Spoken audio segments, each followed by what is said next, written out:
State, nearly turning blue. A Republican senator in a red state saying the president is flawed and should spend less time in Florida, more time in Washington. What is going on in the political world right now? I ask, and have wonderful people to come help me figure it out. Democratic strategist, former communications director for the Democratic National Committee, Brad Woodhouse, is here, and the one and only Rick Santorum, CNN senior political commentator, of course, the former Republican senator from Pennsylvania and presidential candidate. Gentlemen, let's get to it. I know I speak fast when I have to, when I want more time to fight with you. Senator Joni Ernst from the great state of Iowa. She's back at home talking to constituents, and she had an interesting take when asked about the president and his travels. Listen to this. I do wish that he would spend more time in Washington, D.C. That's what we have the White House for, and we would love to see more of those State Department visits in Washington, D.C. I think it's smart that he does business in Washington, D.C. So I've had those same concerns myself. I have not spoken to him about the Florida issue yet. But that is something I think that has been bothering not just me, but some other members of our caucus. So I think that is going to be a topic of discussion that we have when we get back to Washington, D.C.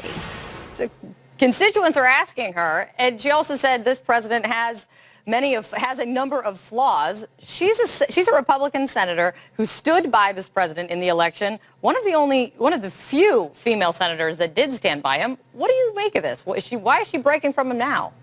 Well, I don't know that's necessarily breaking from him, but breaking-ish. It's a recognition that the president, his numbers are low, and the basis against him is energized. And when you see this with every president. You saw it with Barack Obama. You saw it with George W. You see it with every president. When the presidential numbers go down, the members of his party back away a little bit. That's why it's important for the Trump administration to get on a good roll here, to get some things passed here in the Congress, to do some things through executive orders to show that progress is being made. He needs to get these numbers up, or you're going to see a lot more of these hedging. I wouldn't say defections, but hedging, because you have a president who's again, he's not as popular as they'd like him to be.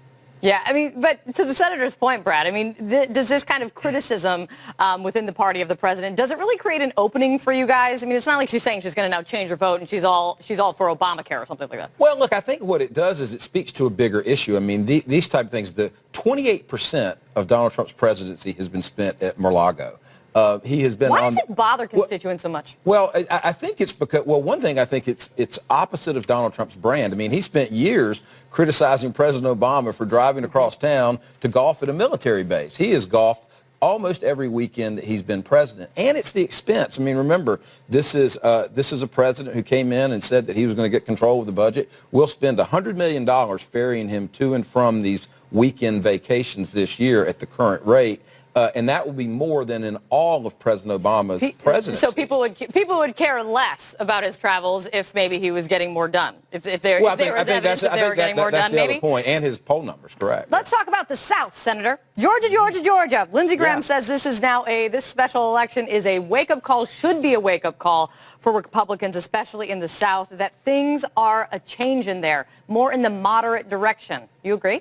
Well, look, this is a suburban Atlanta district. I mean, you look at suburbs of every major city in America, and you're seeing that. You're seeing the suburban areas getting a little less Republican, more purplish, if you will, and Atlanta is probably no different than that. This still is a Republican district. I spoke to Karen Handel this morning. Karen's a very good friend of mine. She's a terrific conservative.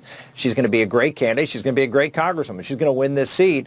Does she want Donald Trump to run with her? It's a big question. No, I don't think she'd have any concerns with that whatsoever. She didn't express any to me when we talked about it. She's a Republican. She supports the president. I think she mentioned that she wants the president to come down and campaign for her. For her, it's about energizing the base. It's about getting people out in a runoff. And as everybody knows, that's not an easy thing to do. So she needs all those Trump voters to come out. She needs her voters to come out. And remember, I mean, she's run statewide a couple of times, and she's always run well in that district. She hasn't won statewide, but she's run well in that district. She's known there.